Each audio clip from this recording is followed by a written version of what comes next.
Boa tarde, pessoal.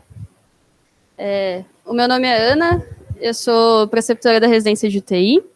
Hoje a gente vai ter mais uma atividade didática, que é um Journal Club, essa é a discussão desse artigo publicado no JAMA. Para fazer algumas colocações, hoje a gente tem bastantes convidados.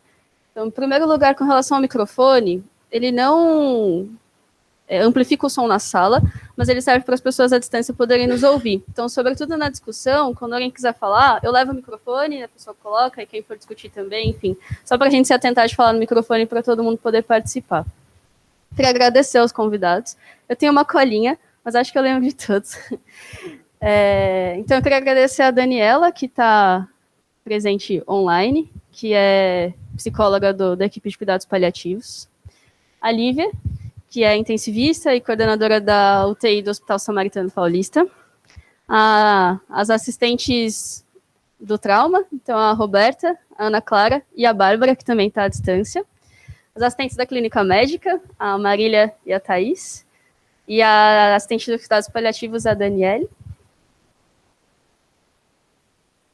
E tem uma convidada para chegar, que é a professora Vera Iaconelli. Ela é mestre e doutora em psicologia pela USP, colunista da Folha de São Paulo.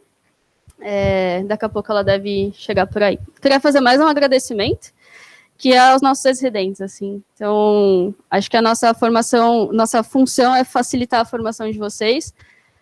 E, frequentemente, a gente se percebe sendo formado por vocês. Acho que a sugestão de trazer esse tema para a discussão é um grande exemplo disso. Então, obrigada por proporem o tema. E queria convidar a Ionara para apresentar.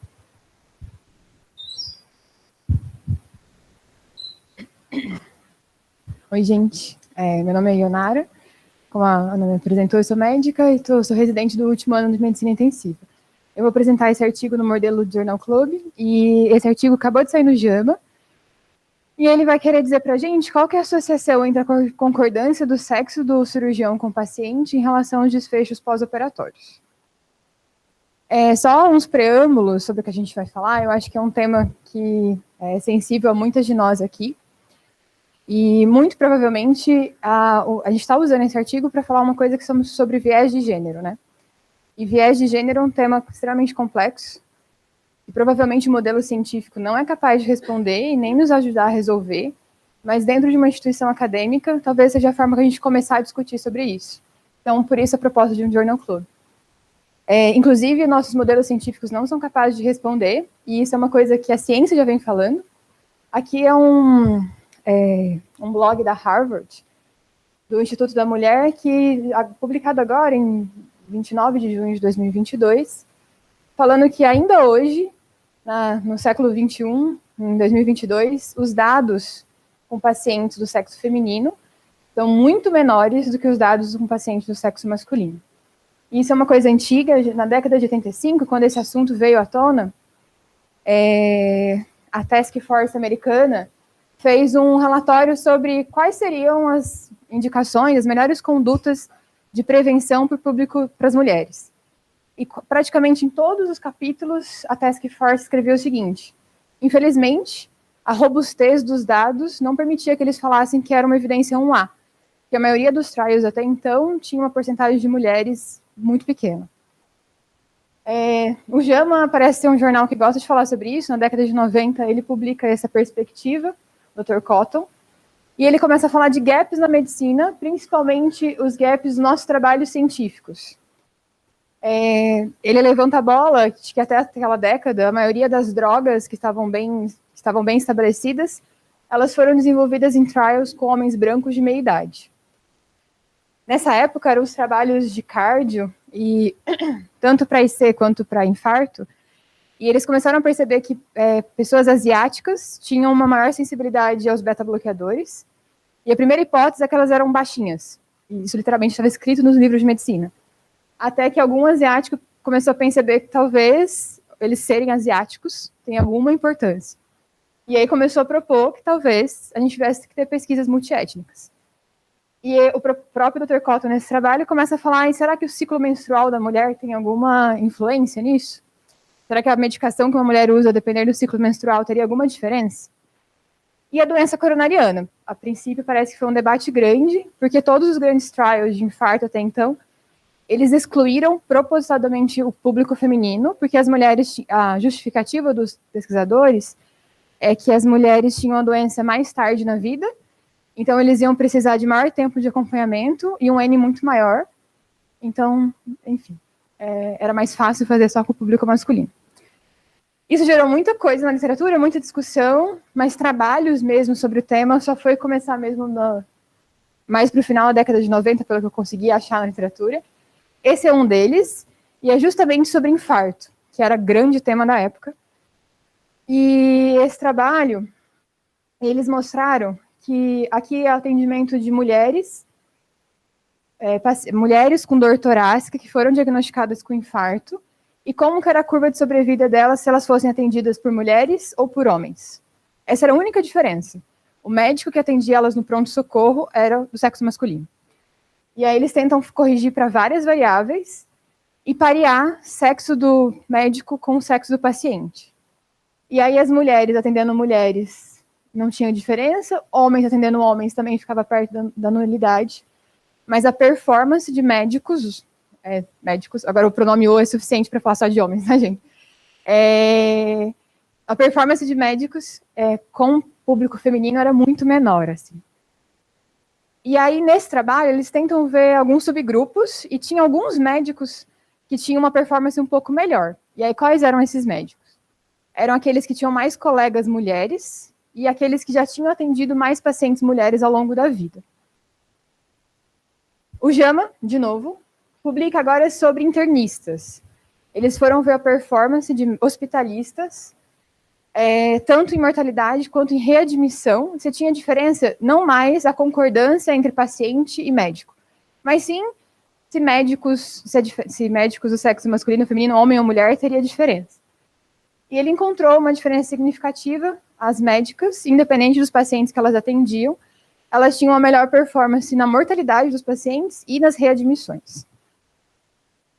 E esse foi um dos trabalhos mais bem feitos, porque eles tentavam ver corrigir para várias variáveis: gravidade do paciente, local do hospital, nível socioeconômico dos pacientes, idade dos pacientes, enfim, eles tentaram corrigir para várias variáveis e permanecia significativo a diferença de ser um médico do sexo masculino ou feminino.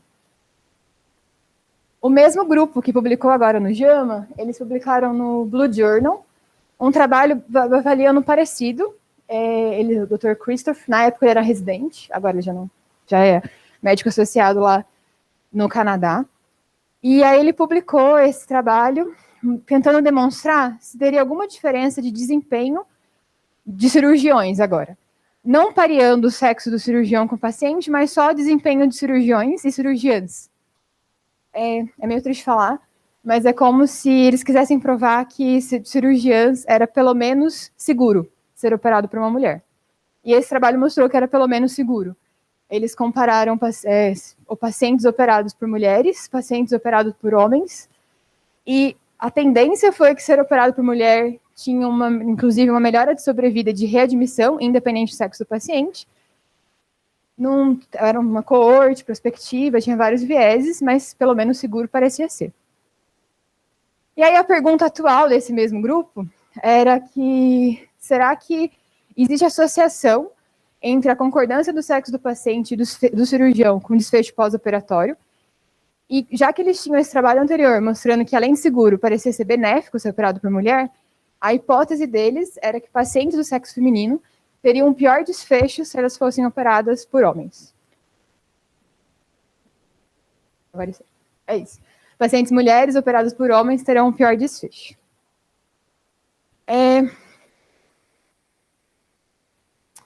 O trabalho é uma coorte retrospectiva que foi feita no Canadá, é um tempo bastante grande, começa em 2007 e vai até 2019.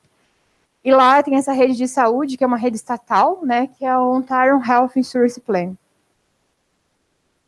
A população, ela foi coletada os dados de uma rede de dados do Canadá, desse sistema de saúde. Foram 1.320.108 pacientes. E esse grupo de pacientes, houve alguns pacientes que foram excluídos. Eles deixaram claro para a gente as exclusões.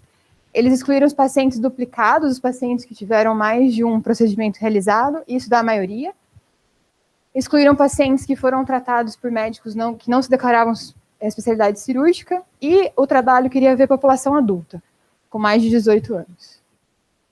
Os procedimentos cirúrgicos incluídos é uma gama bastante grande na medicina, iam de procedimentos mais complexos para procedimentos menos complexos, então, desde revascularização do miocárdio, bypass femoropoplíteo, correção de aneurisma, até uma apendicectomia, retirada de vesícula. E a ideia era ser um trabalho que pudesse ser generalizado. Então, todas as especialidades cirúrgicas foram avaliadas: uro, vascular, neurocirurgia, cirurgia geral. Quem que era a exposição, né? O que a gente queria ver primeiro, se havia alguma diferença de concordância, você ser operado por um cirurgião ou uma cirurgiã do mesmo sexo que você, tinha alguma diferença, e depois eles iam tentar procurar dentro dessa concordância o que explicava, caso houvesse diferença, o que explicava essa diferença. E aí eles iam estratificar em 4 grupos. Cirurgiões, aí entendam homens, que operaram mulheres, operaram homens, cirurgiãs, que operaram mulheres, operaram homens. O desfecho primário era avaliar se havia complicações pós-operatórias, e aqui é um desfecho composto, eles queriam ver morte, readmissão e reabordagem. E o desfecho secundário, eles queriam avaliar tempo de internação, e aí eles tentaram, como era uma coorte prospectiva, não foi randomizado, eles tentaram controlar por uma série de variáveis para tentar ver se o desfecho se mantinha. Aí é como se eles tivessem feito um gráfico acíclico direcionado, né, para corrigir para essas covariáveis. Então, eles tentaram ver se, além do fator sexo do médico, se a idade do paciente, o gênero, as comorbidades e a questão socioeconômica do paciente tinha diferença. Eles tentaram ver em relação ao cirurgião, se além do sexo, a idade, o volume operatório, há quanto tempo que ele está formado, qual é a especialidade deles, teria diferença. E eles também tentaram ver, na critério do hospital, principalmente se é um hospital comunitário ou acadêmico, seria a diferença. A metodologia, eles usaram para dados contínuos o Wilcoxon em categorias com Q quadrado. Para avaliar a concordância do sexo, eles fizeram tipo uma regressão logística multivariada, mas que tem um nome bonitinho, equações de estimativa generalizadas. Para avaliar tempo de internação, eles fizeram uma regressão de Poisson. Eles consideraram que seria significativo se o P fosse menor que 0,05. Desculpa. E usaram o Enterprise Guide para fazer as avaliações.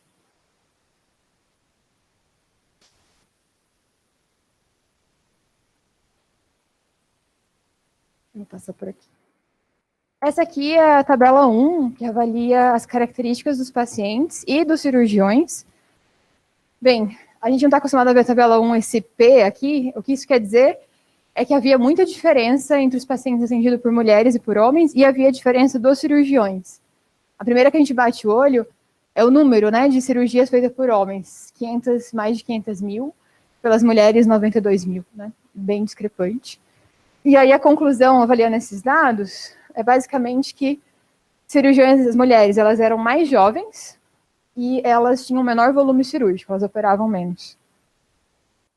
Aqui é para avaliar as características dos pacientes, e aí avaliava a idade dos pacientes, o número de comorbidades, avaliava também se o paciente era de uma zona urbana ou rural, avaliava a questão socioeconômica e o local do hospital.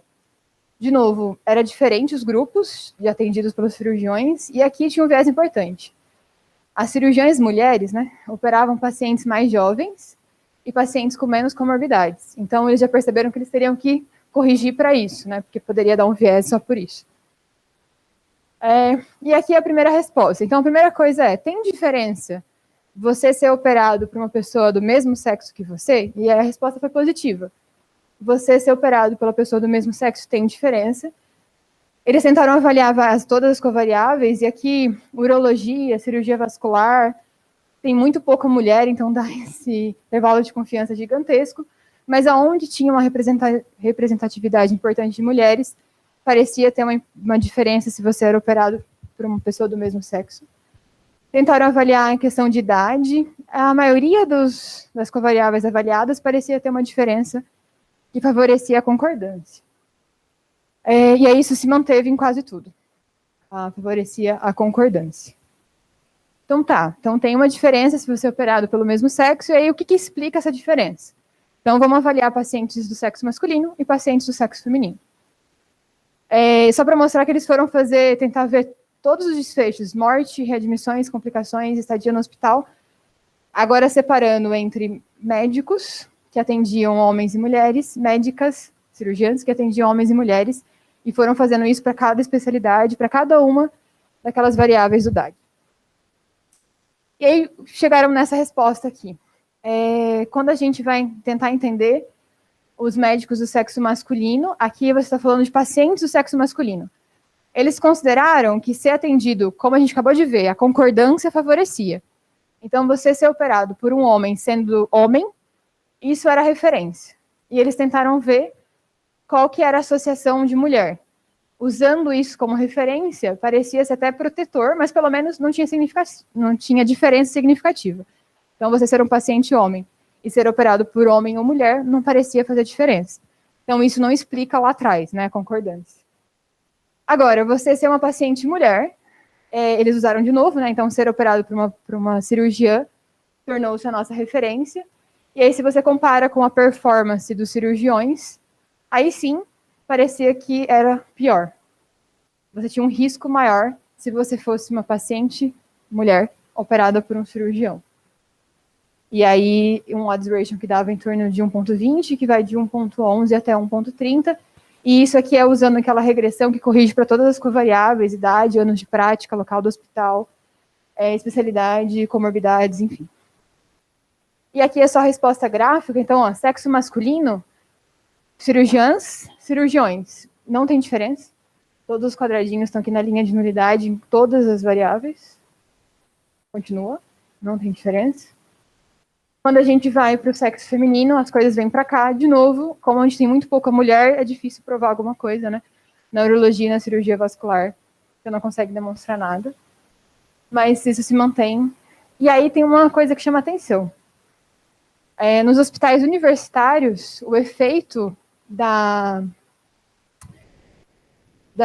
cirurgias serem feitas por homens em pacientes mulheres parecia se perder. Parece ter alguma coisa nos hospitais universitários que protegem as pacientes do sexo feminino. A conclusão do trabalho é que, então, tem um aumento de complicações pós-operatórias quando há uma discordância entre o sexo do cirurgião com o do paciente, e isso se explica pelo pior desfecho das pacientes mulheres operadas por cirurgiões. Acho que teriam 3 discussões rápidas que eu queria fazer, que é uma coorte prospectiva, então não é randomizado, a gente nunca vai poder dizer que não tem alguma confusão residual, apesar do trabalho ter se esforçado para controlar por várias covariáveis. A outra conclusão é que o que será que acontece nos hospitais universitários? Será que a presença de residentes tem algum papel protetor? E aí eu não sei, residentes de sexo feminino ou masculino. E por fim, acho que é por isso que a gente tem tantos convidados e não quero me estender muito, o que será que acontece? Quais os mecanismos? Por que será que a gente precisa pesquisar sobre isso? Por que será que a concordância entre os sexos tem alguma diferença entre comunicação, entre validação de sintomas, entre avaliar, talvez, os sintomas pós-operatórios e você investigar mais ou menos? Lá naquele blog da Harvard que eu mostrei no começo, eles têm vários panfletos, um deles é esse, e ele fala o seguinte, que por 31 anos as doenças cardíacas nas mulheres tiveram uma taxa de mortalidade maior do que dos homens, e apesar disso, apenas 35% dos trials incluíam pacientes do sexo feminino, não é nem que assim, pesquisavam as mulheres, incluíam as mulheres. E a literatura já tem bastante dado mostrando que as mulheres, elas costumam ter menos tratamentos agressivos e elas costumam ter as suas dores, inclusive torácica, ditas como emocional, psicogênica ou não reais. Na nossa questão, agora falando da gente, apesar de a maior parte de força de trabalho dos hospitais serem do sexo feminino, inclusive a maioria dos estudantes de medicina das calouras serem do sexo feminino, essa proporção da entrada na faculdade não se mantém nos outros graus de hierarquia. 52% entram na faculdade, 22% se tornam professoras, 16% se tornam líderes e 18% se tornam CEOs de hospital. Eu não sabia, mas nos Estados Unidos a diferença de renda de um médico e de uma médica pode chegar até 45%, e se mantém na profissão aqui é enfermeiras e aqui são farmacêuticas. Então, acho que a ideia é a gente poder discutir sobre isso. E é isso. Muito obrigada.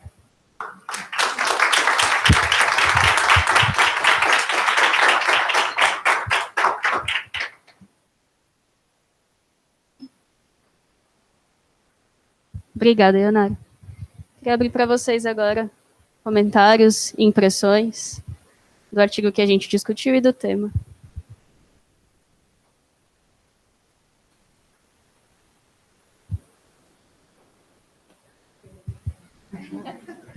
Eu não tenho muita vergonha mesmo. Então, eu queria parabenizar. Cadê a residente? A Ionara, cadê ela? Tá aqui, desculpa.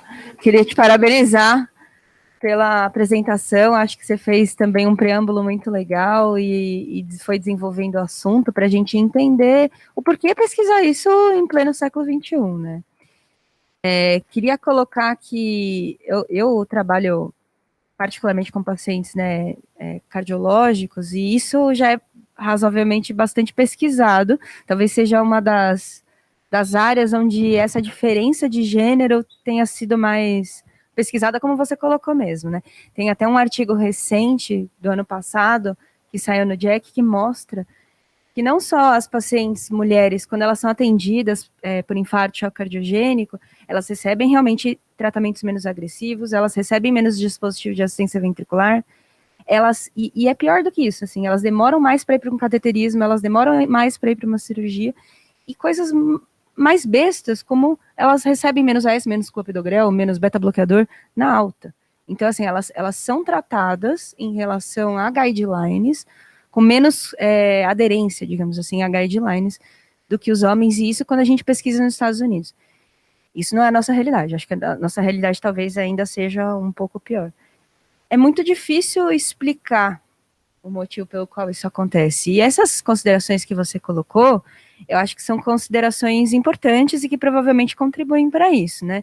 Então, essa coisa, principalmente no caso do infarto, da dor torácica, existir talvez uma crença de que a mulher, ela tem uma dor mais psicogênica, não acreditar, né, no componente da dor e tudo mais, talvez isso seja um dos fatores que isso acontece. Mas eu achei muito interessante que nesse artigo que você coloca, mostra que quando ela é atendida por uma mulher, talvez isso seja menos importante, né? Essa coisa do não acreditar na dor, enfim, os motivos pelos quais a gente acredita que isso possa acontecer. Então, para mim, me parece meio óbvio que isso, assim, é possível que existam alguns vieses que a gente não consiga enxergar no estudo e que ele tenha tentado controlar da melhor forma possível. Existe essa possibilidade. Mas me parece muito óbvio que existe sim uma diferença de tratamento entre homens e mulheres em todos os aspectos possíveis. Esse, como por exemplo, que você colocou por último, da diferença de gênero em relação a salário, é uma grande realidade muito estudada no mundo inteiro. E vários motivos explicam isso, assim, vários.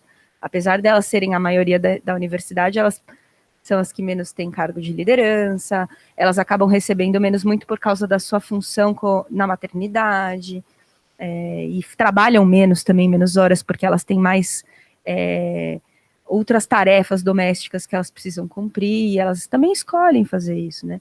Então, eu acredito que o resultado disso, mais provável na minha opinião, é que seja atribuído ao machismo estrutural da sociedade, né? Então, a falta de empatia de um médico homem com uma médica, com uma paciente mulher. Isso para quem é mulher, sabe muito bem que existe, né? Para quem já foi no médico e já foi numa médica, sabe que existe uma dificuldade de linguagem, existe uma dificuldade de empatia mesmo, que é se pôr no lugar do outro, né? Então, eu tenho N exemplos na minha vida de que isso aconteceu, e eu tenho certeza que muitas de vocês também já passaram por isso. Então, eu acho que é um tema muito interessante, eu acho muito bacana vocês discutirem sobre isso, porque é o que eu estava falando para a Aninha, assim, eu vejo que a gente começa cada vez mais levantar motivos e discussões sobre os temas, né, temas de minorias, temas de racismo, temas de homofobia, temas de machismo. Eu tenho certeza que há 10 anos atrás, quando eu fiz residência de UTI, foi pior do que vocês passaram, que há 10 anos foi ainda pior, e que a gente vai melhorando aos poucos. E o mais importante, na minha opinião, de levantar essas discussões é criar na gente mecanismos de responder a isso sem causar sofrimento na gente mesmo, entendeu? Então, de como ver uma situação que você acha que houve, por exemplo, um machismo estrutural, ou houve outras manifestações contra a minoria que está ali, e sem sofrer você com isso no sentido de levar só para ti, mas conseguir de alguma forma lidar com essa situação e tentar fazer o melhor pelo paciente. Eu acho que é para isso que a gente está aqui hoje. Né?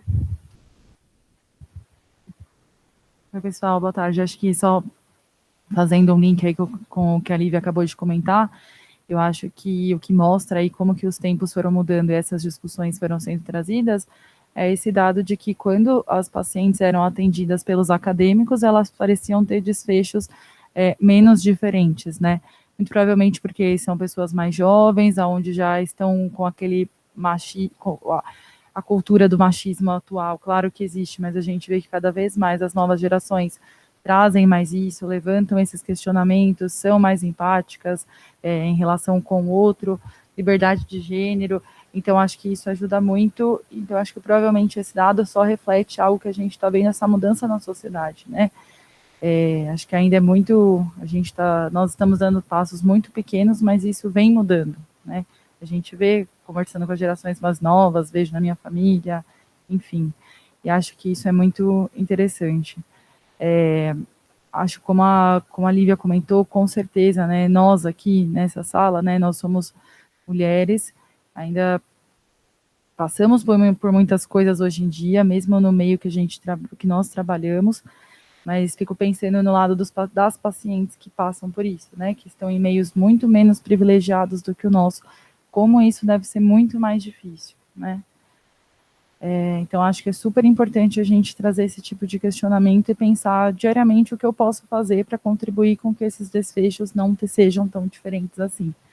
E só levantando um pouco também essa questão de concordância, né, eu, a Bárbara e a Roberta trabalhamos na UTI aqui do HC, que acho que tem o maior número de diaristas do sexo feminino, e somos também uma das UTIs que tem o maior número de pacientes do sexo masculino.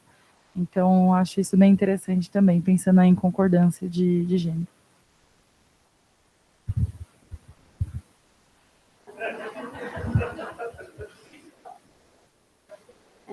Acho que é um ponto de reflexão rico são os mecanismos, né? A Nara levantou alguns, os autores levantam também. Se seria uma questão de vínculo, de empatia, de as pacientes sentirem que podem se queixar, dos médicos estarem receptivos às queixas.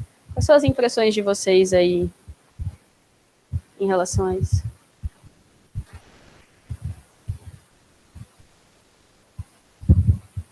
A minha impressão como mulher é que quem nunca sentiu como mulher que a gente tem que ser melhor para provar que é igual? Tipo, eu acho que vem muito disso, assim, a diminuição da mortalidade talvez seja porque a gente tem que ser melhor mesmo. Porque a gente é desacreditado do tempo inteiro. Então, talvez isso seja um viés, né? Minha impressão.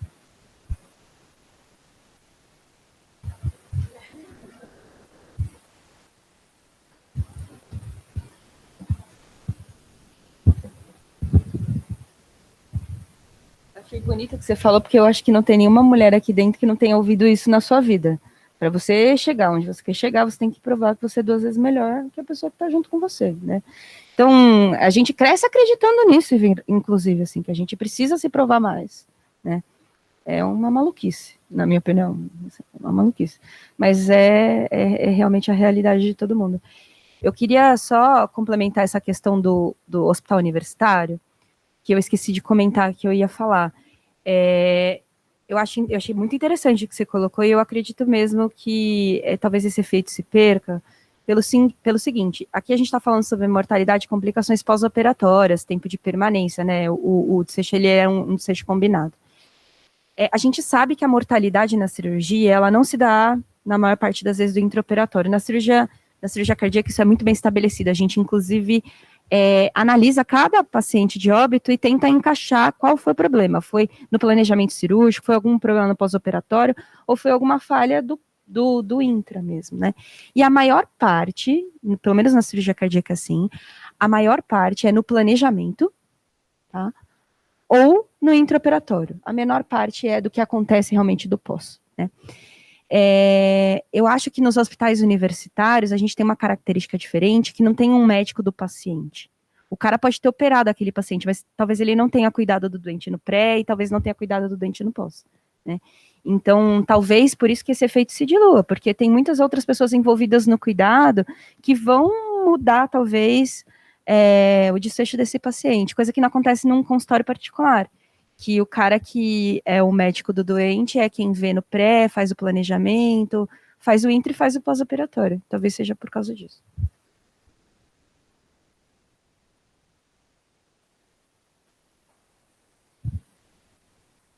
Eu achei muito legal ter trazido esse tema para discussão, eu acho muito importante. Como a gente estava discutindo aqui antes da aula começar, são coisas que acontecem com a gente semanalmente, quase diariamente, e eu acho que o artigo mostra isso já na primeira tabela, essa diferença de gênero, né, quando a gente vê que cirurgiões existem em menor quantidade do que cirurgiões, elas são mais novas porque elas puderam ingressar nessa especialidade depois, conforme o mercado foi se abrindo para as mulheres. E até quando a gente vê a característica dos pacientes, a gente vê diferença na renda, né? Tudo isso já na tabela 1, para mostrar que a vida é assim, infelizmente, né? E como isso não vai influenciar um desfecho, né? Quando a gente discute esse assunto. Então, acho que só na tabela 1 a gente já vê que tem muita coisa aí que tem que mudar, né?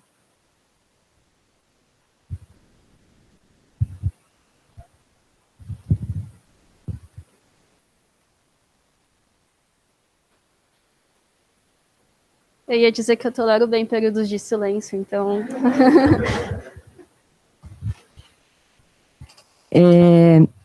Bom, para quem não me conhece, eu sou Karina, eu sou diarista da UTI da Nefro, e parabéns pelo tema, que eu acho que é super importante. E uma coisa, né, quando a gente traduz em dados aquilo que a gente vive no cotidiano, é uma realidade muito mais dura, assim, né, tipo, porque você vive aquilo, você sabe aquilo, mas quando você põe nos dados, é uma coisa, assim, que te deixa muito, muito incomodado para além, né. Acho que um aspecto a se pontuar é a gente voltar um pouquinho lá atrás, né, que profissional que a gente está formando, né, na graduação, qual é a discussão que a gente tem disso, acho que a Marília pode trazer um ponto aí mais, além do tal do currículo oculto na medicina, né, em que ponto que a gente parou de discutir isso, ou que a gente não está discutindo isso, por que a gente está formando profissionais que já saem, já com essa diferença toda, né, assim, com essa, que carregam tudo isso já, né, então, acho que é uma discussão que super importante para a gente voltar lá atrás e se perguntar, né, aonde que a gente poderia mexer essas peças desde a entrada para formar profissionais que já saiam da faculdade com uma visão diferenciada, né, porque talvez lá na residência esse aprendizado diário e cotidiano ele não seja tão estruturado do ponto de vista até teórico para a gente tentar sanar isso aí que está errado, né, e tentar diminuir essa diferença que é tão gritante que a gente consegue, através desses artigos, colocar em números e que fica, quando você coloca isso em números, é muito duro, né? É muito difícil. A gente que vive isso todos os dias, né? Então, acho que é um ponto de reflexão aí. Eu acho que primeiro, Ionara, parabéns pela apresentação. Acho que a escolha do artigo é extremamente pertinente, especialmente pelo contexto das últimas 3 semanas. Acho que vivemos alguns eventos bastante marcantes do ponto de vista de relação médico e gênero, né, do modelo hospitalar e a relação com gênero e do ponto de vista de desfecho em relação a isso. Como a Karina falou, acho que é extremamente duro quando a gente analisa o dado frio, né, e a gente percebe isso do ponto de vista de desfecho de mortalidade, como que isso impacta, de fato, na vida das pessoas, porque são pessoas, não são só números aquilo dali, né. E quando a gente pensa em tudo isso, assim, eu acho que a discussão que é anterior em relação ao perfil do egresso até das universidades é em relação a quais são os modelos que a gente fornece ao longo da universidade. As discussões não são feitas, mas não há mulheres lá dentro. Se a gente pensa no perfil dos titulares dessa universidade, qual é o perfil dos professores titulares dessa universidade. Então, mesmo pensando em centros acadêmicos, eu tenho certeza absoluta que assim, existe muito a se questionar e tentar entender por que há um efeito protetor dentro do hospital universitário. Eu acho que o que a Lívia levantou sobre as equipes, ser um cuidado de equipe, não ser um cuidado de uma única pessoa, com certeza isso auxilia como efeito protetor. A gente precisa tentar mostrar isso em números. E, às vezes, traduzir em números aquilo que a gente sabe na prática é muito difícil, especialmente quando a gente usa um formato quantitativo de estudo. Colocar como traduzir num estudo quantitativo o machismo do dia a dia. Talvez as ciências menos, assim, que a gente considera menos exatas, né, digamos assim, que a gente fala das ciências sociais, que usam modelos qualitativos ou estudos mistos, tragam mais respostas para a gente sobre esses motivos que a gente não consegue acessar por números, do que, de fato, que a gente está acostumado nos nossos modelos de estudos mais tradicionais do ponto de vista médico. O que é complexo, porque se a gente vai discutir com esses professores titulares ou com essas pessoas que estão na academia há séculos, eles vão olhar e vão dizer, ah, não, mas isso não é um dado suficientemente considerável, estatisticamente relevante e que consiga se traduzir para mim como a sua hipótese verdadeira. Eu digo que é um machismo estrutural, eu vejo que mulheres morrem mais quando são cuidadas por homens, mas isso não é machismo, isso tem alguma outra coisa, alguma outra variável que esteja causando confusão. Então, eu acho que é complexo nesse sentido, porque quando a gente fala do perfil do egresso, isso também faz com que a gente reflita quem é que está passando aquele modelo, qual é esse currículo que a gente está passando todos os dias dentro da sala de aula. E quando a gente pensa também no ingressante, né? Se a gente for olhar o ingresso, quem ingressa na faculdade de medicina, qual é o perfil que a gente seleciona para entrar. Hoje em dia a gente tem mais pessoas, mais mulheres entrando na universidade. Quando a gente pensa especialmente nas universidades públicas, a gente tem cotas, e eu acho que isso é extremamente importante. Mas quando a gente fala de universidades privadas, isso não necessariamente se mantém. Especialmente pensando nessa questão da cota, da questão da racialidade, esse gap que a gente não está medindo não vai ser corrigido em séculos, na realidade. Então, a gente está mantendo o mesmo perfil. Apesar da gente ter tido algumas estratégias para tentar reduzir essa diferença, a gente ainda não conseguiu fazer com que isso seja efetivo do ponto de vista de números absolutos.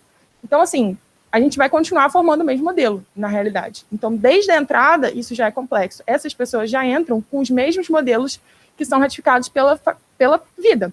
A gente está no dia a dia, se você fala, vou procurar médico. Um médico, automaticamente, é um homem que a pessoa pensa em procurar. Ainda não é uma mulher, ainda não é uma mulher negra, por exemplo. Então, ainda tem esses outros recortes, porque uma pessoa não é uma pessoa exclusivamente mulher, ela é outras coisas nessa característica também. Então, assim, eu acho que são muitas discussões. Acho que esse modelo quantitativo que a gente usa de estudo talvez não consiga explicar os mecanismos que a gente precisa avaliar. E, nesse sentido, a gente tem que olhar onde as publicações já existem. Não é como se essa ciência, se essas teorias e todas essas hipóteses não tenham sido levantadas anteriormente. Já tem muita coisa publicada do ponto de vista de estudo social em relação a isso. O problema é que, infelizmente, o saber médico não valoriza esses estudos. A forma como a gente discute isso dentro da graduação, dentro da residência médica, na verdade, em geral, na residência médica isso não é discutido, lato sensu. Fico muito feliz que vocês conseguiram abrir esse espaço aqui, que trouxeram esse tema, mas, em geral, isso não é discutido. E, nesse contexto de não ser, não é valorizado. E a primeira reação, especialmente quando você apresenta um artigo dessa natureza para colegas homens, mas por que foram estudar isso? Por que isso é relevante? A palavra que a gente ouviu ontem, mas qual é a plausibilidade biológica dessa hipótese? Isso realmente apareceu. Então, assim, existe uma resistência muito grande, porque ainda é tido como pauta política, pauta identitária, pauta de minoria, que na verdade não é minoria, né? São pessoas minorizadas, na verdade. Então, assim, é muito difícil ter a entrada do tema. Explicar os mecanismos, acho que as hipóteses são múltiplas, as teorias são múltiplas e tem muita gente já escrevendo sobre isso. A gente só realmente não acessa esse conhecimento porque ele não é valorizado dentro da academia médica, especificamente no modelo que a gente segue hoje. Então, enfim, acho que era um pouco meio desabafo até. Parabéns pelo espaço, acho que vocês têm que discutir isso mesmo. Nossa, arrasou. Bom, parabéns de novo e obrigada por trazer tanta coisa para a gente discutir hoje.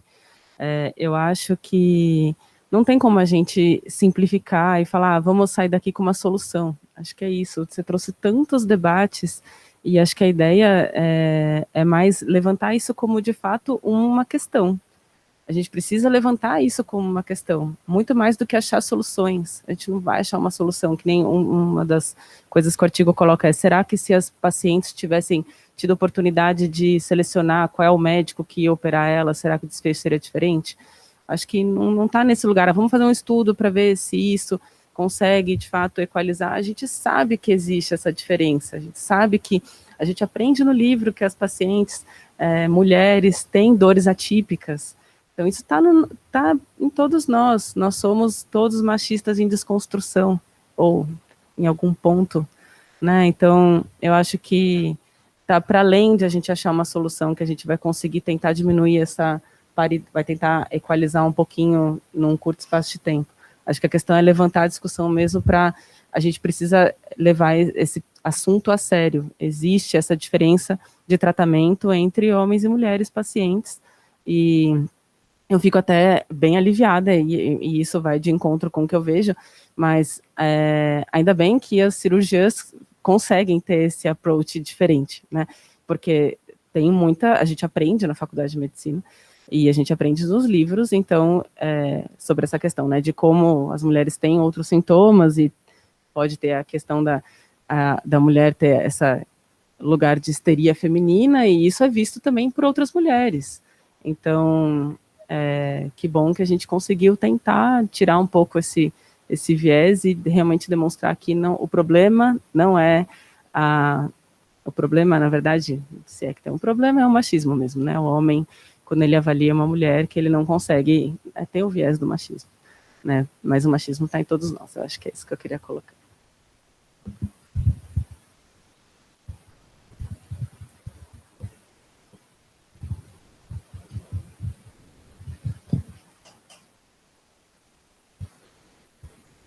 Daniela, Bárbara, vocês são bem-vindas, fiquem à vontade se quiserem participar também. Posso só fazer uma observação? Por favor. A Bárbara quer falar antes de mim? Pode falar, depois eu falo. Não sei se vocês tinham mencionado que Vera estaria por aí, ela já chegou?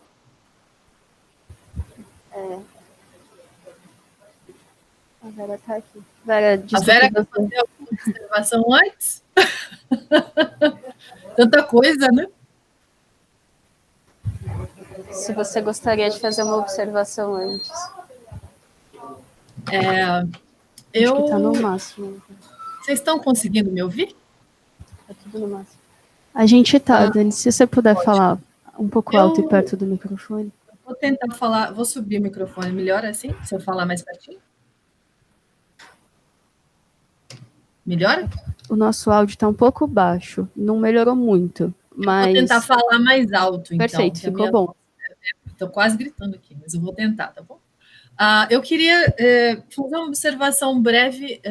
Primeiro, fiquei super feliz de o HC trazer essa questão tão pertinente, né, para as instituições de maneira geral.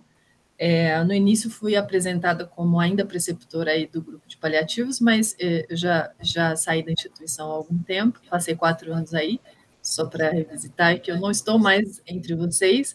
Fiquei super feliz com o convite de poder ouvir vocês e saber que vocês estão levantando essas questões tão importantes. E uma coisa que me chamou a atenção, especialmente aí presencialmente, que eu não ouvi a voz dos homens sobre a questão. As mulheres estão aí dizendo, né, o que elas acham sobre a discussão e tudo mais, e eu senti um silenciamento dos rapazes dentro dessa questão. E acho que esse talvez seja o grande ponto para a gente poder ampliar a questão um pouco mais. Porque quando a gente fala de patriarcado, de machismo, de tudo que isso tem enquanto nocivo para todos nós, né? Sejam mulheres e homens, ambos sofrem dentro dessa estrutura e dessa ideologia, os homens eles acabam silenciando algo que também está com eles, a validação e a necessidade de mudança da estrutura. Então, o que eu gostaria de pontuar é o quanto os homens precisam estar dentro dessa lógica, nessa desconstrução, junto conosco, porque sem a ajuda deles é muito difícil a gente conseguir alguma mudança significativa nessa estrutura que gera tanto sofrimento para todos nós. Então, acho que dentro dessa lógica, estaria aí, então, um convite para que a gente pudesse sempre fomentar, né, essa temática dentro da estrutura, mas também convidar os homens que estiverem presentes de se sensibilizar por essa causa, porque essa causa é de todos nós. E esse silenciamento, eu acho que é o que perpetua, basicamente, a estrutura enquanto ela está aí, né, do jeito que a gente encontra, seja nos estudos ou na nossa vida prática, né.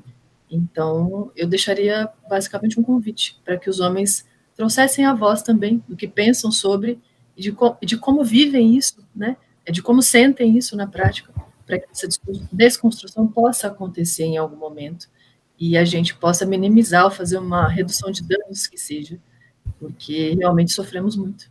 Acho que basicamente é isso. Obrigada, Daniela.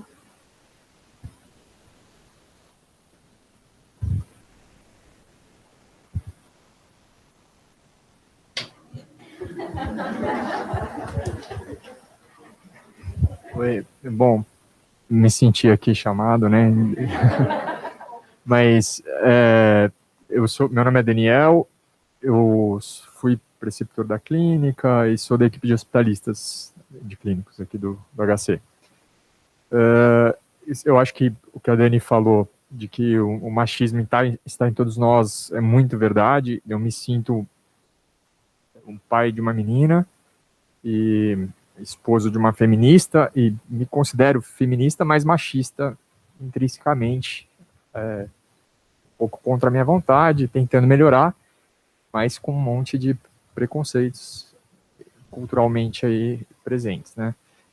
E acho que essa discussão é muito, muito pertinente. Eu me deparei com esse tema há pouco tempo, talvez há uns 3, 4 anos, ouvindo um podcast médico, né, desses vieses de gênero, né, quer dizer, é algo que eu não fui exposto durante minha graduação inteira, durante residências, 2 residências, né, e isso me chamou a atenção. Como assim, né, tem tanto viés e a gente nunca discutiu isso. Eu fiquei muito feliz quando essa semana, né, eu vi o artigo, me deparei com isso e fiquei sabendo da reunião, e realmente está de parabéns, Ionara, é muito, muito importante essa discussão e toda a equipe da UTI, né, eu acho que essa discussão, é um relato, eu repliquei o artigo num grupo da minha turma de faculdade, e teve basicamente 3 pessoas que comentaram, os 3 homens menosprezando o artigo, falando, não, como assim, não tem isso, primeiro falando que não tinha nada de preconceito ali, em nenhum momento o artigo falava sobre preconceito, como é que podia, né, porque eu comentava, né, a possibilidade de preconceito explicando isso, não, mas como assim, outros falando, mas isso é um assunto, um estudo de corte, é uma associação muito pequena, isso não é importante, né, assim, claro, minimizando a importância do tema, né, isso me chamou atenção nesse contexto de um grupo de WhatsApp, que nenhuma mulher se pronunciou, né, ali, né, naquele momento. E eu esperava um pouco, eu sabia que ia ter alguma reação, eu repliquei, inclusive, com o comentário, esperando provocar, né, a discussão. Mas foi assim, um silêncio total. Eu justifiquei, não, eu concordo que é um artigo que não é um estudo randomizado, até porque é um pouco difícil, né, de randomizar, de fazer um estudo, provar uma associação causal, né, mas o tema em si, a importância foi minimizada, como se não tivesse plausibilidade biológica, né, não foi falado explicitamente, mas está embutido ali, como se o machismo não fosse possível, né, é quase isso, né, como assim? Então é um pouco surreal mesmo, no século XXI a gente está discutindo isso, né? Quer dizer, será que existe machismo? Será que existe racismo? Será que... É impressionante. Eu não sei, né, mas eu acho que assim, cada um, né, a Daniela provocou a gente, né, os homens aí presentes, a se pronunciarem. Eu acho que cada um tem um motivo do porquê se silenciar nessa discussão, né, ou em qualquer discussão, mas no caso aqui, eu acho que eu tenho muito mais a ouvir do que a contribuir, infelizmente, assim, mas eu acho que eu claro que eu quero contribuir, eu acho que, no mínimo, provocar em outros contextos essa discussão é o que eu tento fazer como contribuição, né, assim, e eu acho que a discussão, acima de tudo, como a Dani falou, né, quer dizer, a gente se perguntar por quê e trazer essa plausibilidade à tona, né, que é no mínimo, é muito importante, mais do que achar respostas e achar soluções. Isso não é uma questão cultural, é coisa de séculos para mudar de fato, né, e assim como o racismo e outros preconceitos aí com minorias, né, então, mas acho que é isso. Não sei.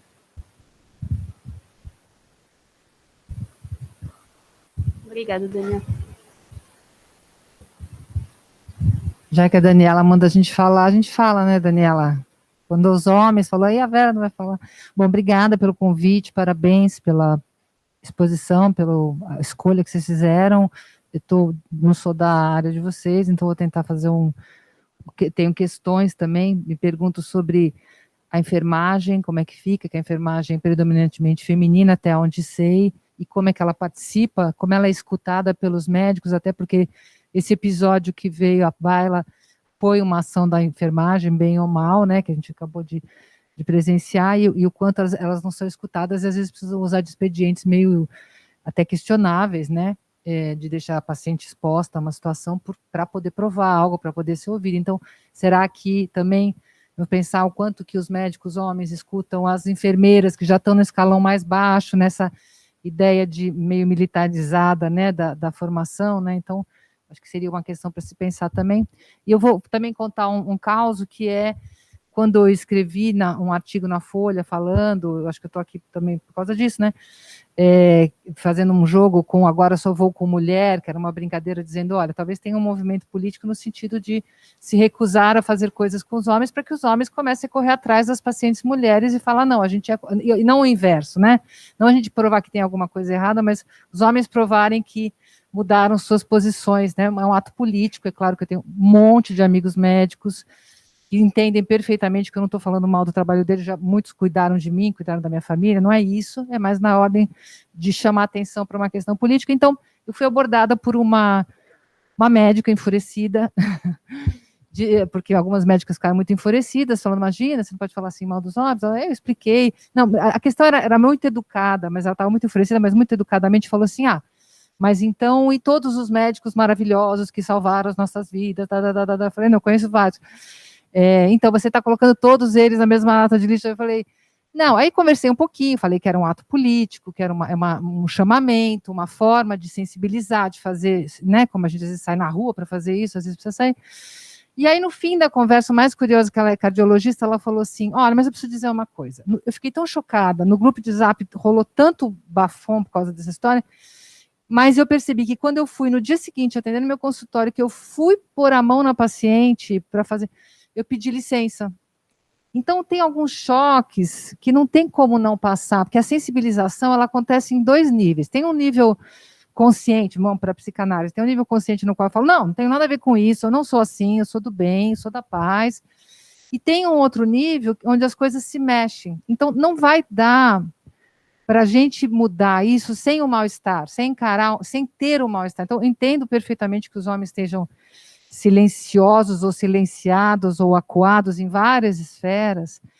Entendo até porque, sendo uma feminista negra, eu também me sinto muito acuada e muito constrangida em relação ao feminismo negro, que dá muito tapa na cara da mulher, que tem que dar mesmo, da mulher branca tem que dar mesmo, porque a gente realmente oprime muito as mulheres negras. Então, eu acho que isso eu acho que vai fazer a diferença entre as pessoas que vão ficando cada vez mais anacrônicas, com a idade, e as pessoas que vão acompanhando minimamente o seu tempo, porque tem que aprender a levar tapa na cara mesmo, né? Então, se os homens não ficarem narcisicamente muito ameaçados, e as mulheres que se identificam com os discursos machistas também, porque é claro que essa mulher que me abordou estava muito enfurecida, porque ela se identificou com coisas que os homens fazem, que o discurso masculino apregou, entendeu? E ela provavelmente ela chegava no consultório dela também muito dona de si, muito quem manda aqui sou eu, olha só, abre aí que eu quero ver, e de repente ela se sentiu, nossa, não posso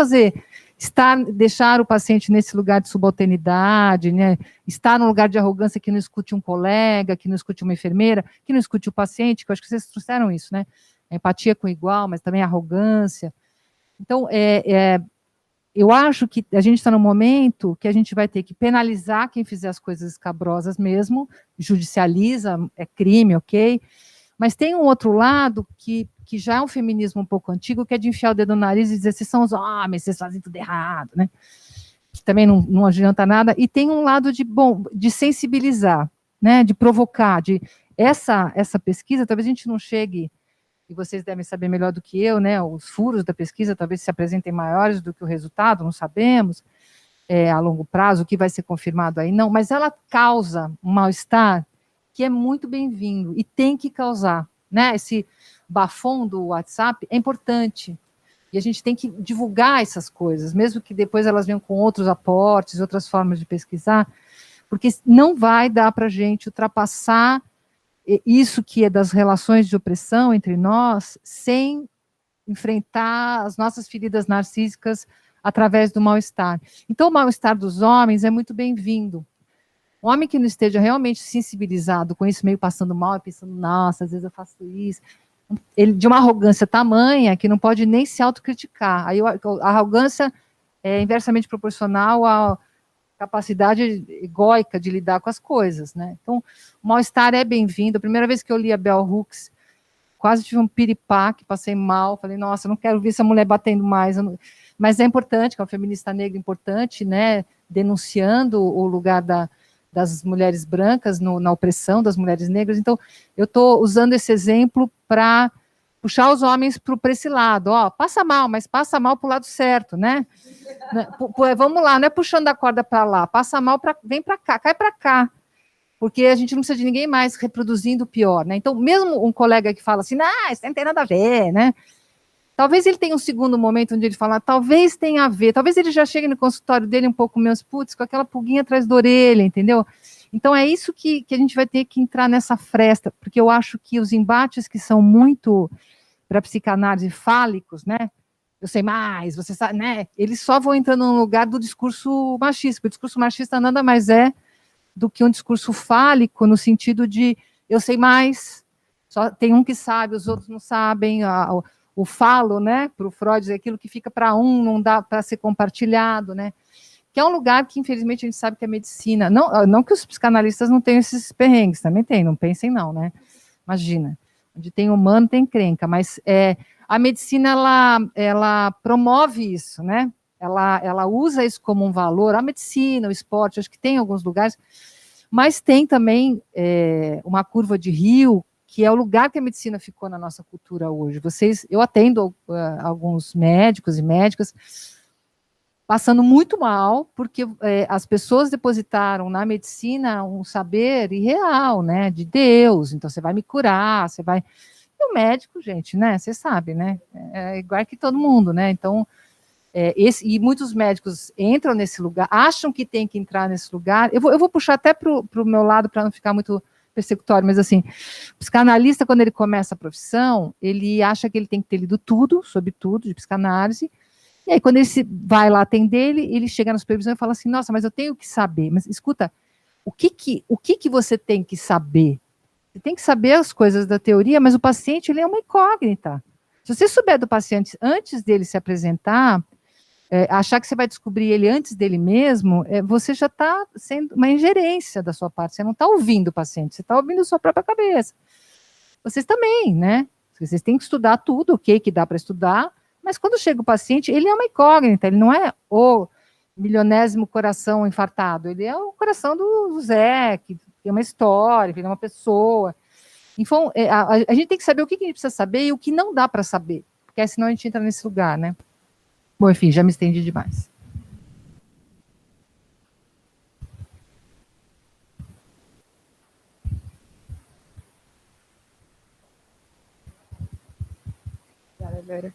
Eu queria só compartilhar a minha reatividade a colocar esse artigo. Eu dei um plantão aí na vida com mulheres enfermeiras e técnicas. E o plantão era muito tranquilo, a gente não tinha nada para fazer. E elas começaram a relatar a questão que saiu na mídia, né, da obstétrica, do estupro. E aí elas estavam num lugar de muito sofrimento, porque as enfermeiras começaram a ser levantadas como as guardiãs, que de alguma forma, da melhor forma possível, conseguiram denunciar. E elas estavam com um sofrimento muito grande de tudo que elas viram e não conseguiram fazer, e o quão pior elas eram com aquelas enfermeiras que conseguiram passar por várias barreiras para fazer aquilo, assim, sabe? E aí, ouvindo elas, eu senti uma coisa muito grande, assim, do quanto a gente discute coisas que talvez tenham mais furos. Deve ter muitos furos esse artigo, mas a gente discute coisas com mais furos. E isso impacta, com certeza, no atendimento dos nossos pacientes, assim. Então, foi desse lugar, assim, desse sofrimento das pessoas que estavam trabalhando comigo. Porque aí a gente começa a se perguntar, nossa, mas o que será que eu posso fazer, assim, né, no meio que eu tô, com as ferramentas que eu tenho. E é isso, assim, eu realmente acho que o processo científico, o método científico, a estatística, ela tem muitas limitações, e a gente estuda isso o tempo inteiro, das limitações estatísticas das coisas, e a gente faz coisas com muito menos evidência. E aí, quando chega num assunto que a ciência não vai conseguir sozinha falar sobre, então, já que ela não consegue falar, a gente não pode conversar sobre, sabe? Então, desse meu lado de residente, desse meu lugar de estudante, tem um incômodo muito grande com a nossa forma de aprendizado baseada nesse modelo estatístico matemático, assim, sabe? É isso, assim.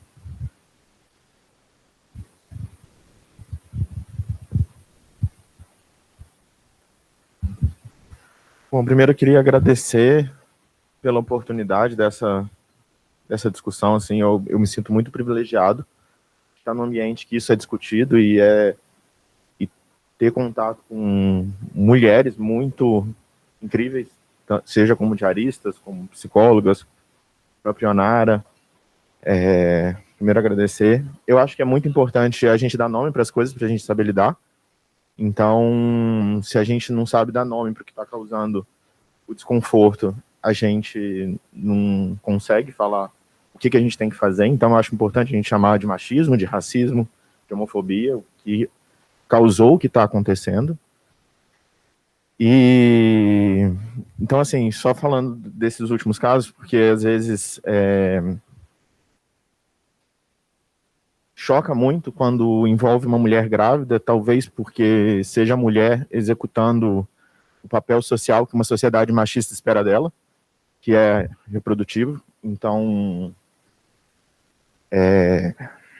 primeiro foi uma menina de 12 anos, né, que foi impedida de realizar um aborto legal por uma juíza, que é o que chama atenção também. Depois, a atriz que não fez o aborto e colocou a criança para adoção e foi julgada pela sociedade por conta disso. E, por fim, o caso da mulher que, durante o parto, foi abusada. Então, assim, por fim, eu acho que, na verdade, as pessoas não julgam o que a pessoa fez, julgam mais a mulher, independente do que ela fizer, porque em todas as situações ela acaba sendo considerada culpada pelo que está acontecendo. E, por fim, deixa eu só pegar aqui que eu anotei, porque é a terceira e última coisa que eu vou falar, prometo. Desculpa. Assim, eu acho que talvez a gente enxergue uma luz no fim do túnel quando realmente as pessoas no cargo de liderança que tomam decisões e que fazem escolhas do ponto de vista de maior impacto, assim,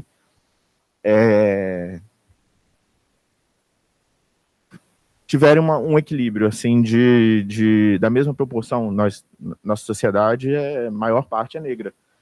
E a gente não vê isso nos cargos de liderança. A maior parte é mulher, e a gente também não vê isso no cargo de liderança.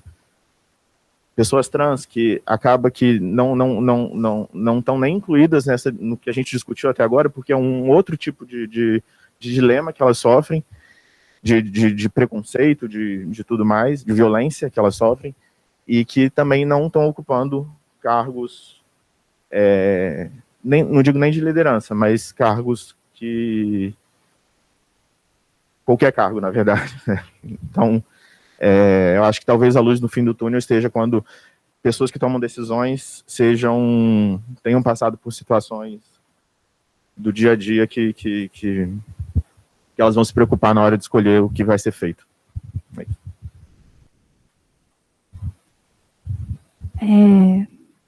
Parabéns de novo, mais uma vez. Eu acho que um pouquinho do que a Vera falou é assim que para a gente entender como um problema, a gente tem que trazer aquilo para a luz, assim. Porque muitas vezes você fala para alguém e ela rebate de uma forma instantânea e automática e depois ela chega e pensa. E eu acho que na medicina a gente tem muitos problemas em que às vezes a gente nem sabe que são problemas. Isso da mulher é escancarado porque a gente sabe o que a gente passa. A gente sabe o medo que a gente tem de fazer muitas coisas. Mas o que o Luiz trouxe, por exemplo, de pessoas trans, isso às vezes a gente nem acha que é um problema porque a gente nem reflete sobre isso. Tem muita coisa na medicina que é assim, muita coisa em que a gente não tem o menor conhecimento e que às vezes a gente é deparado na nossa cara e que a gente não sabe tratar aquela pessoa, às vezes, com o mínimo de respeito, porque esse problema nunca foi trazido à luz da medicina, assim, eu acho. E eu acho que isso é uma oportunidade que não deveria parar só nas mulheres, sabe? Nas mulheres, nas pessoas negras, nas mulheres trans, em todos os tipos de minorias, mas que talvez as mulheres sejam a maior minoria de todas, assim, agora que é o que a gente está discutindo. Mas eu acho que só tem como a gente discutir alguma coisa a partir do momento que a gente entende que aquilo é um problema. E muita coisa eu acho que a gente nem racionaliza que talvez seja um problema.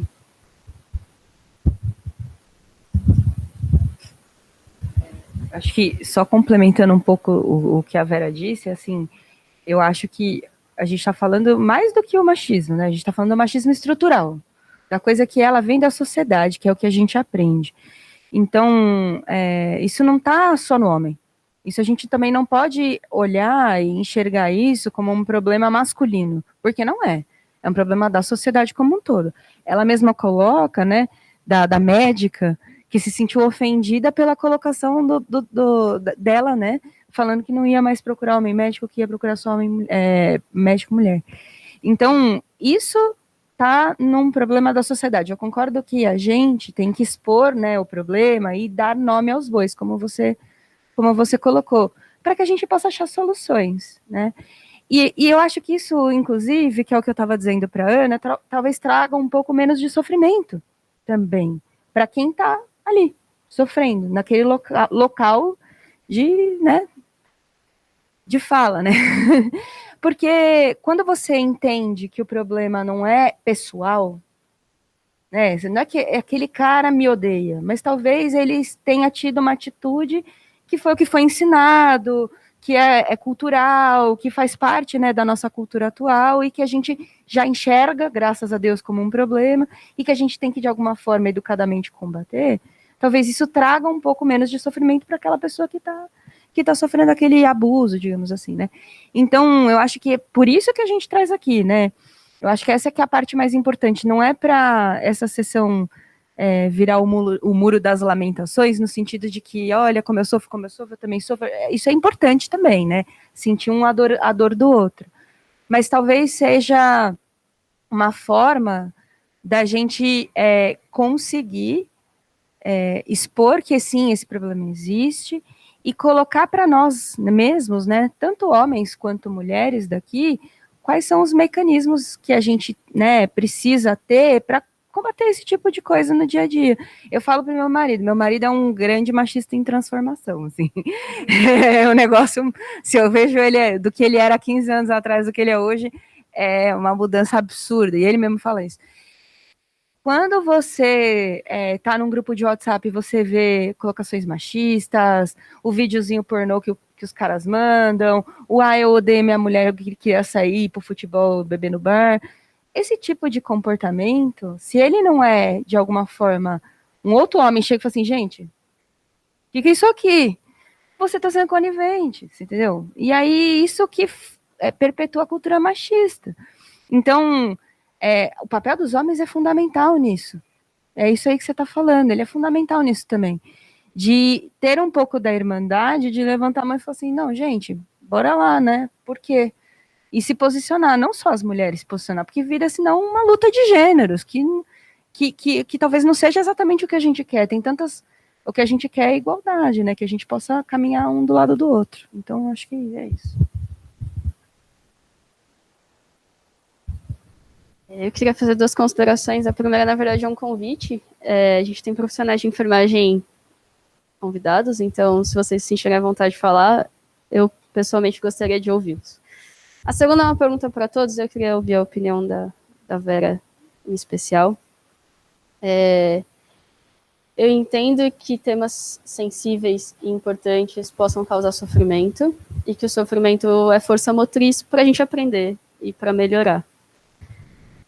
E eu imagino que existe o sofrimento individual e o sofrimento coletivo. Então, não tenho dúvida de que a reunião de hoje é uma das mais importantes da nossa história enquanto disciplina. Fico feliz que ela tenha acontecido e acho que vou sair mais angustiada do que cheguei e talvez muitos de nós também. Assim. A minha pergunta é como cuidar do sofrimento coletivo e trazer esses temas causa. Desculpa. Pergunta de $1 milhão, né? Para o Freud não tem um grupamento humano que não tenha sofrimento, porque para a gente estar aqui em sociedade, a gente tem que abrir mão de um monte de coisa, não tem jeito, né? Então, ele vai chamar isso de mal-estar da civilização. Então, tem um preço para a gente poder estar aqui e esperar que um fale, o outro fala, e você se priva de alguma coisa, o que você ia fazer nesse horário, enfim, tudo, né? Ou dá vontade de enfiar o dedo no olho de alguém que falou uma coisa que você não gostou. Então, enfim, a gente está sempre se privando de algo isso que fica de fora retorna em cada época com sua forma de mal-estar. Então, tem um sofrimento que ele é intrínseco, que a gente não vai escapar. Mas a gente está sempre procurando mapear como é que ele aparece, né? Como ele é nomeado. Quem falou? Você que falou. Você também falou, né? É muito importante que a gente nomeie o sofrimento da nossa época e possa se haver com ele e encontrar formas melhores de fazer essa renúncia pulsional, digamos, né? No nosso momento, a gente vive uma relação, várias questões, mas uma das coisas que a gente vive é justamente essa relação com o corpo e com o saber muito técnica. Então, realmente, eu vou poder pegar e fazer cuidar do seu corpo, a revelia do seu psiquismo, né? Não é à toa que a histeria reaparece para dar um baile na medicina. Tá doendo aqui, mas a joga tá doendo aqui, aí esse olho não funciona, porque é justamente para dar um baile na medicina e falar, é de outra coisa que se trata, tem alguma coisa para além do corpo e que aparece no corpo. Eu super recomendo o filme Charcot, que é um filme maravilhoso, que é um pedaço da história do Charcot com a paciente mais importante dele, que ela dá um baile nele através do sintoma histérico e vai mostrando que se trata de outra coisa. Então, coletivamente, a gente não vai resolver, a gente não consegue acabar com isso, mas tem formas mais legais e formas mais autodestrutivas. A nossa sociedade está em um caminho muito autodestrutivo. Então, se for pensar as sociedades nativas brasileiras, tinham soluções também tinham um mal-estar da renúncia, mas tinham uma relação com a ecologia, entre as pessoas, mesmo entre homens e mulheres, sempre existiu machismo nessas sociedades, mas é o que a Rita Segato chama de machismo de baixo impacto. As mulheres tinham um lugar de fala mais interessante até do que da nossa. Então, o que a gente tenta denunciar é que o sofrimento coletivo existe, mas existem formas melhores da gente solucionar, e a forma melhor ainda é a dialógica, né? Onde a gente não se mate para poder fazer o que a gente quer, mas que a gente aposta ainda no diálogo. E o diálogo, assim, social, mas o diálogo interno também, porque internamente eu também tenho um outro de mim, que eu desconheço, que é esse que me fala, não, mas eu não sou machista, não, peraí, isso não, só que é, né? Aquele homem legenda, né? Só que é, né? Então, então a gente ainda aposta na possibilidade de nomear, que é fundamental, porque o que era, por exemplo, considerado uma violência há 100 anos atrás, não era considerado, hoje é. Você batia na criança, né? Agora não bate mais. O bebê nascia, você dava um tapa na bunda, agora já é violência obstétrica, entendeu? Então, as violências, elas também não têm a ver com quanto você sente de dor no corpo, elas também são simbolizadas. Não está dado a priori. As crianças de uma etnia brasileira, elas põem a mão os jovens põem a mão numa luva cheia de abelhas picando a mão e ficam passando mal com os venenos das formigas, né? É uma dor tremenda, é uma violência para nós, para eles não, é um ritual super importante. Então, a aposta psicanalítica ainda é na possibilidade de que a gente converse, que a gente se coloque na conta também, e esse outro lado da gente que a gente considera o estranho em nós, que a gente não finge que a gente é só essa fachada de ideias legais, mas que tem um estranho em mim. Por isso que eu digo, ninguém está livre do machismo, ninguém está livre, que a gente vai chamar de machismo, racismo, classismo, o que você quiser, mas, na verdade, ninguém está livre de tentar usar o outro como objeto, seja na classificação que você quiser. A gente sempre quer ser o sujeito e usar o outro como objeto. E é isso que a gente tem que lutar contra, né? De tornar o outro uma coisa nossa. Bom, enfim. Obrigada. Acho que o que eu queria trazer é um pouco da angústia que dá em ocupar alguns espaços de liderança e me perceber fazendo pouco em relação à formação dos que vêm, assim. Então, eu vejo, a gente discute muito isso em grupo, né? A gente tem um grupo que era muito de homens e agora, que bom, temos muitas mulheres, assim. E a gente sempre se pergunta o que a gente está fazendo por essas meninas e por esses homens que a gente está ajudando a formar e o que a gente, como instituição, está fazendo, assim, no geral. E é mais um compartimento de angústia, assim, que eu acho essencial e incrível que vocês tenham trazido isso hoje. E a pergunta é, o que a gente vai fazer daqui em diante, sabe? A gente vai... Porque, é claro, acho que a gente fica como... falando em visita e chamando para conversar, mas isso é muito pouco, assim, né? É muito menos do que a gente deveria, assim. E, de alguma forma, às vezes eu me sinto tentando convencer já catequizados, né? Porque quem escuta, muitas vezes, é quem já pensa parecido e quem vai ouvir. Então, a gente se encontra para sair e falar sobre esses assuntos e são pessoas que já pensam parecido com a gente, né? Como a gente vai atingir esses outros homens? E a gente passa por inúmeras situações aqui de perceber isso, assim. A gente consegue convencer um ou outro que está muito do lado, assim, mas... E os demais, né? Não sei se alguém tem alguma estratégia para isso. E até do ponto de vista prático, assim, minha provocação é, beleza, essa conversa está incrível. E amanhã e depois a gente tem algum plano? Isso que você falou, Thaís, me deixou pensando muito numa coisa aqui. Que todas as vezes que eu vi um homem que estava próximo de mim admitir que a situação que estava se dando era uma situação de machismo, quer seja com o paciente, quer seja com o colega, ele só mudou de opinião quando aconteceu uma violência contra uma mulher. Não foi tipo assim, tava conversando aqui de boa e a pessoa refletiu sobre isso e mudou de opinião. Não. Todas as vezes que eu vi isso acontecer foi diante de uma violência. Quer seja contra mim, quer seja contra pacientes, que eu já vi, que a gente já viu, a gente vê isso, mas nunca foi sem ser diante de uma violência. Tem que estar tão escancarado assim para a opinião mudar. Aí eu fiquei, nossa, chateada agora. Desculpa.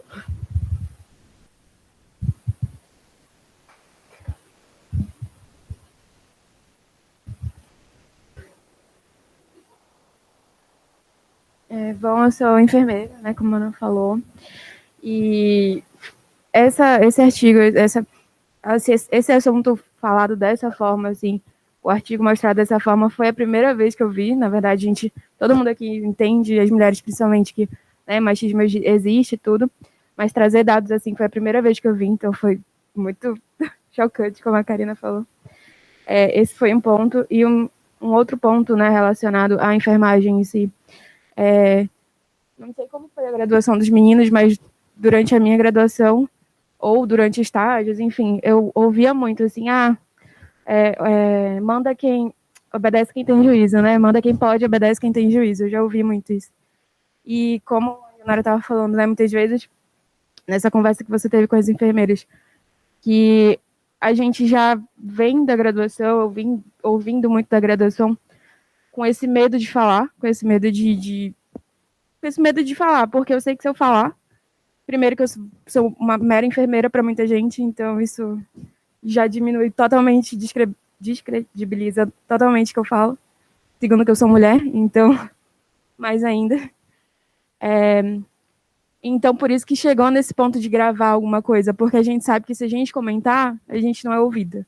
Até mesmo, isso eu falo em questão de coisas mínimas, como uma visita multi. Às vezes, muitas enfermeiras não falam porque não são ouvidas de fato, né? Ou então a gente dá uma opinião, assim, que é descartada, assim, e você? Tipo, cancela totalmente. Então, Isso acontece, né, vi que acontece tanto com os pacientes, mas puxando assim para o nosso lado de multiprofissional, né? Isso atrapalha, inclusive, nossa atuação como pessoa. Se você vê por aí, médicos não são amigas de enfermeiras, não são, assim, são completamente diferentes, pelo menos o que eu vi, né? Não sei como tá por aí onde vocês estão. Mas a gente não consegue estabelecer uma aliança de vamos juntar, vamos pensar, vamos fazer, a gente não consegue nem ser colega de trabalho, são duas pessoas que estão fazendo seus trabalhos separadamente e que para uma única pessoa, mas a gente não consegue ser aquele colega de trabalho, a gente tem medo de falar, a gente tem medo enfim, de expor nossas opiniões, porque a gente sabe que vão falar legal, beleza, e descartar, virar e... Enfim, então na minha graduação eu já ouvi muito isso, manda quem pode, obedece quem tem juízo. Aqui na residência eu tento mudar isso em mim, porque eu sei que são trabalhos diferentes, mas que se a gente se complementar, enfim, os residentes da clínica sabem muito bem disso, né, professor Marcelo, enfim, vocês têm uma outra cultura que muitos lugares não têm. Mas é isso, quando a gente fala da enfermagem, já existe isso muito enraizado, de que às vezes a gente precisa chegar nesse extremo de gravar vídeo, de gravar áudio, para poder ter o mínimo de prova, porque o falar não basta, e não vai bastar em nenhum sentido. Então, se a gente está aqui é para pelo menos a gente conseguir poder falar agora, e alguém olhar e não, realmente, vamos ver se é isso mesmo, não simplesmente ignorar e próximo. Então é isso.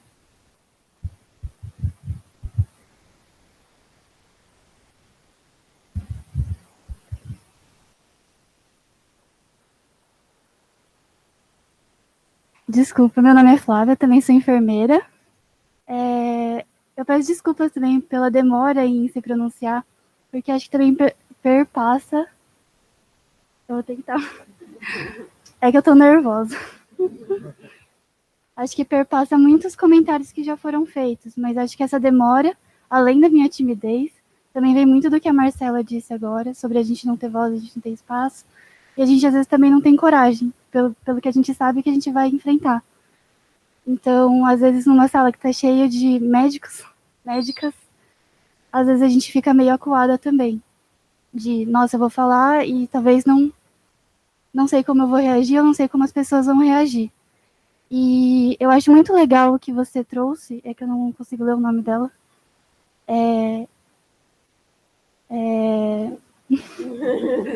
Desculpa, eu fico nervosa. Isso. Eu acho muito legal que você trouxe essa discussão. E eu achei muito legal que foi apontado sobre o silenciamento dos homens. Mas também não foi apontado alguns silenciamentos. Por exemplo, eu não sou homem, sou mulher. Mas ao mesmo tempo, quando eu vi a apresentação, eu não estava com coragem de falar. Porque isso me retomou uma situação que aconteceu na graduação e que me marcou muito e que era em relação ao atendimento. A gente estava na sala do trauma.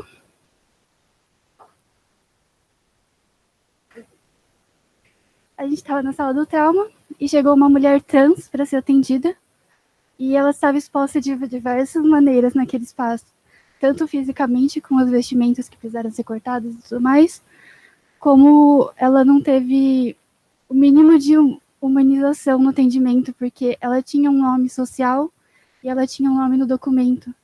E aí estava eu e um ligante na medicina, chamando ela pelo nome social, mas a gente também, naquela situação, a gente não conseguia ajudar muito, porque a gente era graduando. E tinham residentes, enfermeiras e tudo mais, vários profissionais da saúde naquele momento, e todo mundo chamando pelo nome do documento. E foi meio que uma luta, porque a gente ficava do lado dela, falando assim, calma, respira fundo, chamando pelo nome, e ao mesmo tempo os profissionais chamando por outro nome, e ela exposta. E aí esse estudo me trouxe essa experiência, porque eu, como profissional mulher, estava vendo uma paciente que era mulher, não ser chamada pelo nome por profissionais também mulheres. Então, acho que é muito complicado, porque o machismo não está só nas atitudes que homens têm, mas as nossas também. E eu, como enfermeira, não posso falar pela enfermagem, mas eu posso falar da minha experiência como enfermeira na enfermagem. E eu vejo o machismo se se expondo de diversas maneiras. Acho que o que você trouxe da mulher ter que se provar 2 vezes para ser minimamente escutada tá ali no dia a dia, porque mesmo com outras mulheres tem a questão da rivalidade feminina. Então você tem que às vezes provar 2 vezes para o homem que você é capaz e 3 vezes para sua colega que você também é capaz. E isso é muito complicado, porque a nossa classe é majoritariamente feminina. A gente é uma classe que entende basicamente algumas questões do machismo, mas a gente às vezes não consegue enxergar o machismo dentro da gente como mulher. E isso é muito complexo. Porque aí a gente se torna uma classe que não é unida, porque a gente tem que ficar o tempo todo competindo entre a gente. E isso, cada vez mais, depois que eu terminei a graduação, vem me incomodando no dia a dia da prática. E aí eu tenho que tomar muito cuidado, às vezes, quando eu vou conversar com algum profissional, porque eu percebo que está sempre na defensiva. Então, quando você vai falar com uma mulher, por exemplo, eu como enfermeira, do aprimoramento, da especialização, para falar com uma profissional mulher que trabalha aqui há milhares de anos, às vezes para pedir alguma ajuda, eu preciso tomar cuidado com as minhas palavras, porque dependendo de como eu falo, ela vai me tratar na defensiva. Então eu não posso falar, tipo, você vai lá, sei lá, fechar o soro ou sorolizar o acesso. Porque às vezes é algum gap de erro, assim, que aconteceu, que poderia ter sido alguma coisa grave. Ou, tipo, nossa, você esqueceu disso. Mas, às vezes, uma coisa que seria para contribuir para o cuidado, às vezes soa como alguma correção. Então, às vezes, eu tenho que pedir licença para a pessoa para falar, olha, com licença, eu acho que isso aqui ficou faltando. Você precisa de ajuda, quer que eu ajude a fazer? Ou você mesma quer fazer? E eu sinto muito essa barreira. E aí eu estava refletindo sobre isso nesses meses que eu estou aqui na HC, e conversando com outras amigas que também tiveram outras experiências. E aí esse artigo, essa apresentação e esse espaço foram muito importantes para mim, porque parece que fez sei lá, explodiu a minha mente, tipo, meu Deus, é isso. É isso, sabe? Eu não estava conseguindo colocar em palavras, eu não estava conseguindo colocar em dados, eu não estava conseguindo entender o que eu estava sentindo dentro dessa classe de trabalho, os meus incômodos e como eu poderia mudar. E acho que é através de discussões nesse tipo de espaço, sabe? E ter outros profissionais também. Eu tomei um pouco mais de coragem depois que eu vi uma psicanalista falando, depois que eu vi uma colega enfermeira falando, e que eu vi que tinha essa abertura. Então, mas se eu não sentisse que tivesse essa abertura, talvez eu não estivesse falando agora. Então, acho que são alguns pontos. Desculpa se eu me prolonguei, é que eu fico nervosa. Acho que só para finalizar, só para complementar, como resumir, assim, acho que o que a Flavinha falou que eu sinto também, né?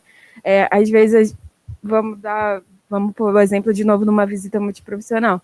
Às vezes a gente tem que ter uma coragem, tomar coragem para falar alguma coisa diante da equipe, né? Para alguém escutar a gente, mas aí, por outro lado, existe o medo do julgamento dentro da própria classe, que é, nossa, tá querendo aparecer, porque a cultura é de que tem que ficar calado. Então, quando a gente fala, a gente quer aparecer, eu quero...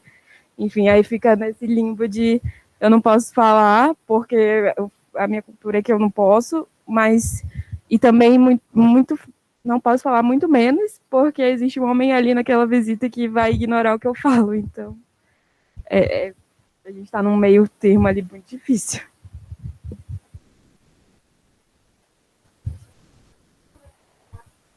Discussões acontecem assim no meio, porque a gente está majoritariamente médicos. É muito bom ter vocês aqui, mas o quanto vocês têm a oportunidade de discutir isso também entre vocês, assim, porque...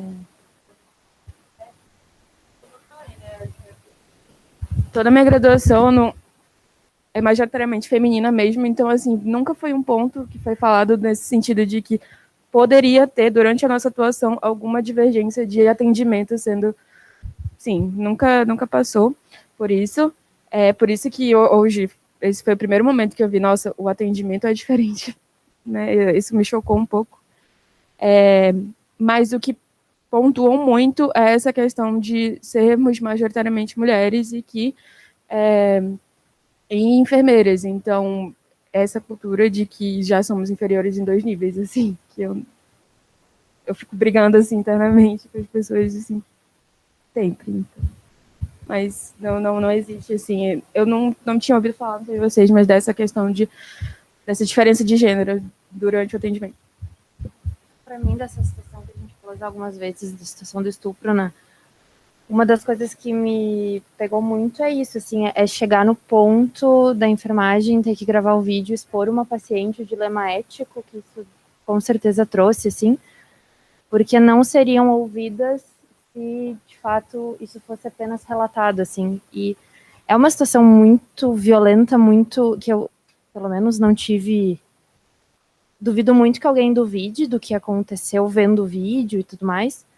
Eu fico pensando, assim, às vezes situações de abuso, às vezes situações de machismo, o quanto realmente homens silenciam, e se aquela situação acontecesse numa sala só com homens, isso teria sido exposto em vídeo, se precisaria ser exposto em vídeo para que isso fosse ouvido de alguma forma.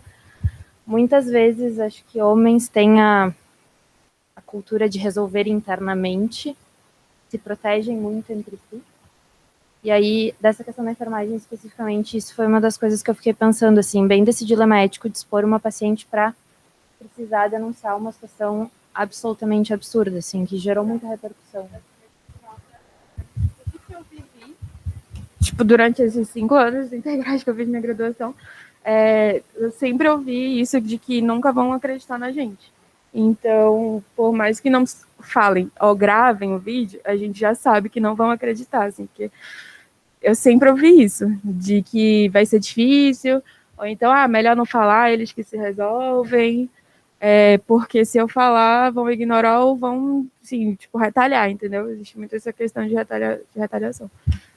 E, enfim, então, eu entendo claramente por que elas gravaram. Não foi um ato, assim, tipo, único porque ninguém estava acreditando. Não, foi um ato, com certeza, porque elas entendem que se tivessem falado, elas não vão acreditar. Tipo, é muito forte isso na graduação. Se eu falar, não vão acreditar.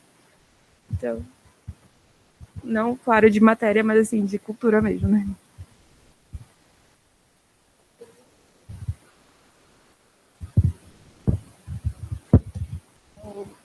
Obrigada, Flávia e Marcela. Eu vou encaminhar nossa reunião para as considerações finais, por conta do horário principalmente. Acho que a gente podia passar um tempão aqui conversando e compartilhando coisas. Né? Acho que para a Flávia e para a Marcela, o que eu queria dizer é que é importante ouvir a voz de vocês, e vocês têm lugar de fala aqui. E que acho que posso falar por cada um de nós que essas palavras me marcaram. Então, obrigada mesmo por terem falado. Imagino que não deve ter sido fácil.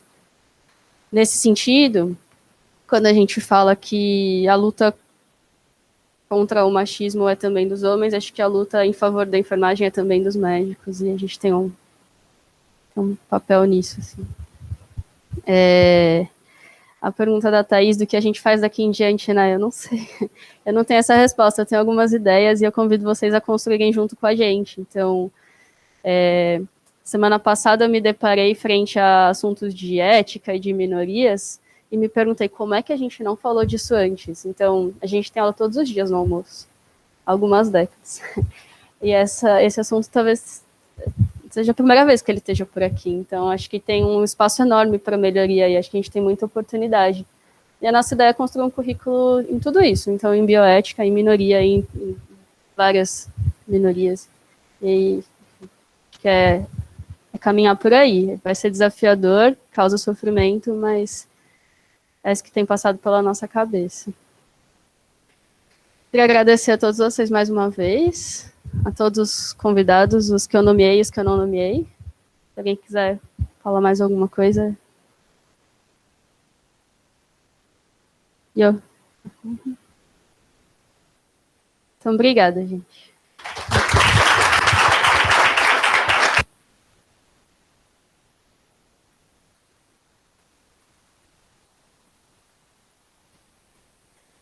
Daniela, a Bárbara já foi. Obrigada, Daniela. Eu que agradeço, foi muito bom. Parabéns, viu, pela iniciativa.